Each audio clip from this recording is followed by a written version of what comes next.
Common గా social మీడియాలో ఎప్పుడు ట్రెండ్ చేసే విజయాన్ని చేయకపోవడానికి రీజన్ ఈ స్పీచెస్ అనేది నేను బలంగా నమ్ముతున్నా.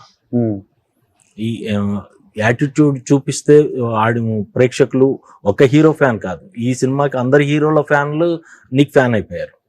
అందులో అయితే నో డౌట్ నాకు అనిపించింది. లేదు అంటే సోషల్ మీడియాలో వేరుగా ఉండేది, అది లేదు. అంటే మీకు ఆ ఈ చేంజ్ అవటానికి లీడ్ తీసిన ఇన్సిడెంట్స్ ఏమైనా ఉన్నాయా, లేదంటే మీకే ఒక ఆలోచన వచ్చి ఒక ఇది? నాకేమనిపిస్తుంది అంటే మనం ఆనెస్ట్గా ఉంటే ఎప్పటికైనా ఈ సైకిల్ తిరుగుతుంది. జనాలు మనల్ని అర్థం చేసుకుంటారు. మనం ఆల్వేస్ ఆనెస్ట్గా మనకి true to our self, true to our work, true to our belief ఉండాలి.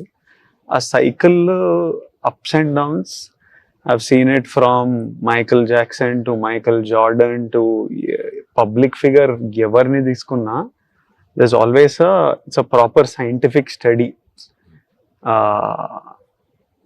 That cycle with it, what you need to be, what is important, నా పర్సనల్గా ఏమో ఇంపార్టెంట్ అంటే నేను నిజాయితీగా ఉండాలి, నా పని నిజాయితీగా చేసుకోవాలి, నా చుట్టుపక్కల మనుషులను నిజాయితీగా చూసుకోవాలి, ప్రేమతో చూసుకోవాలి.